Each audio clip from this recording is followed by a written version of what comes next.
on a daily basis. Ladies and gentlemen, Kaye.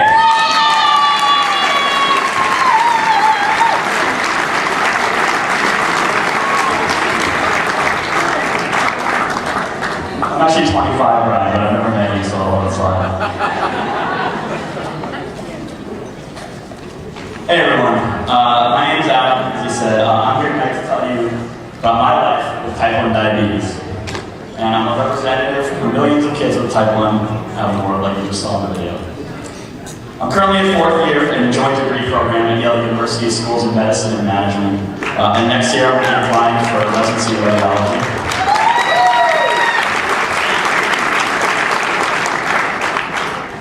I was diagnosed with type 1 just over 2 years ago during my 2nd year in medical school. Ironically enough, we had just had a lecture on presenting signs of diabetes, and the professor made his way through some of the basic science type slides about the pancreas and insulin and blah, blah, blah, right? Then he got to the slide on presenting signs of diabetes. I had, for the last few weeks, been heading to the bathroom every half hour to hour. Figured I was just drinking a lot of water, and my thirst seemed to be unquenchable. I'd probably lost about 10 to 15 pounds over the preceding month or so. And not that I was overweight before, but my parents commented on it. They said, "Adam, you look great, you lost weight." Only I hadn't really been trying to lose weight, and this, on top of everything else, really scared me. Now, for those of you who've never had the experience of meeting a medical student in the early stages of his or her career, we think we have everything.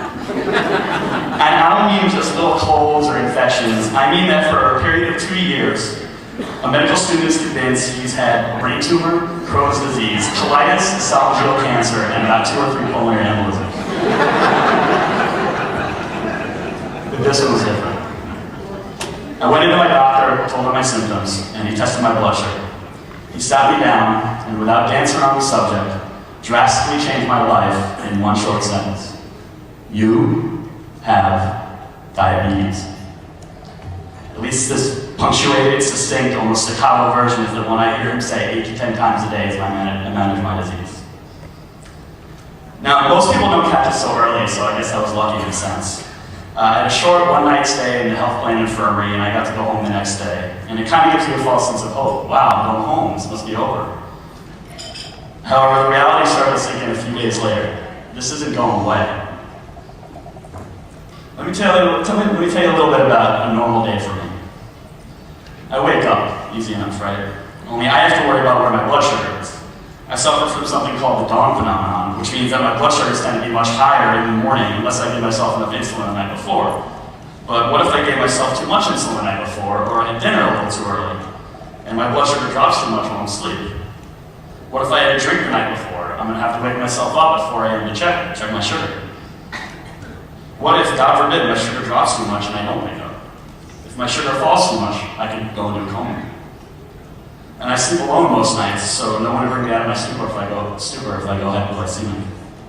So this is a constant balancing act. Number one, waking up, not so easy. On my surgery rotation, I would sometimes have to scrub in for 7 or 8 hours at a time. I mean, technically, of course, you can scrub out, or so they tell you at the beginning of the clerkship. But the lore of surgical rotations tells differently, and you don't want to be seen as the weak one who has to scrub out. So how am I supposed to balance blood sugar control during a 7 or 8 hour surgery? Let's see, how many carbs were in my dinner tonight? What was its glycemic index? What's my blood sugar now? What will it be in 2 hours? Is my sugar going to spike right after eating it? 3 times a day at least, more if I have snacks, which I usually do. I'm constantly guessing the number of carbs and everything I eat. It's easy enough when you have a carb count on the side of the box, but not so easy when you're out for a nice dinner with your girlfriend and you can't have any dessert, or you're at a party and they offer you cake and you have to decline, only see the bewildered look on their face. Should I tell them I'm a diabetic? Sure, I'll get them off my back, but is it really any of their business? They wouldn't in a perfect world, but we don't live in a perfect world. Working out. I need to check my sugar before I work out, eat the appropriate amount of carbs for what I'm going to do, something that had to be trial and error just to figure out. Maybe check my sugar during the workout. If I feel myself going a little low, adjust with more carbs, check my sugar 20 minutes after my workout, make sure I eat something within an hour after working out. I could go on and on about the changes in my life, the difficult decisions I now have to make, and what sometimes seem like the most mundane tasks. I hope I've given you a gist of what my everyday life as a diabetic is like. Control is all I have now. It's the only way I can try and stave off the complications that come from diabetes. But control is really hard. And it's something that weighs on my head every day. 24 hours a day, 7 days a week, 365 days a year. I get no vacation from this. I think you see where I'm going here. Diabetes isn't just a nuisance. Some people have commented to me about how it seems like it's just another thing to deal with, or it's a big deal, but it could be worse. Well, not for me, and not right now. I don't get a chance to think about how things could be worse. And I won't get a chance to think about it when I'm 35 in the emergency room, suffering my first heart attack way too early, because despite my best efforts, I just really couldn't maintain good enough control. And I won't when I'm 63 and getting my leg amputated from a foot infection I got since my insurance company would stop covering my insulin pump. This is the reality of type 1 diabetes. It doesn't go away. We can treat it with insulin, but I want you to keep in mind the difference between treating and cure. Penicillin is a cure for pneumonia. Surgery is a cure for appendicitis. But insulin is a treatment for diabetes. And more importantly, insulin does nothing to treat the psychological effects that the disease has on both patients and their parents. Right now, I'm faced with a life with the same concerns, the same fears, the same hassles and trials and tribulations and close calls and balancing acts that I deal with on a daily basis. I haven't felt normal in 2 years. And without your help tonight, this isn't going to change. But the reason you're all here tonight is to support the crucial research that the JDRF is doing to help find a cure. Research has brought us great advances like the insulin pump and continuous glucose monitoring. And we've got so many possibilities for a cure, but they're just this, possibilities. Possibilities that I can go to bed without worrying if I'm going to wake up. Possibilities that I can eat a meal without worrying about how many carbs are in it. Possibilities that I can one day stop pricking my finger every time I want to do anything.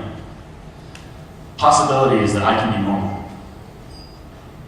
But these possibilities are unattainable without research from some of the greatest doctors and scientists working towards a cure. And this research is not possible without funding. So every child with diabetes, every parent who's ever had to trauma a 7-year-old for her 4th shot of the day, all of us need your help tonight to make our dream to be normal into a reality. I hope that someday I can walk up to each one of you, look you in the eyes, and thank you from the bottom of my heart for helping us to find a cure. Thank you.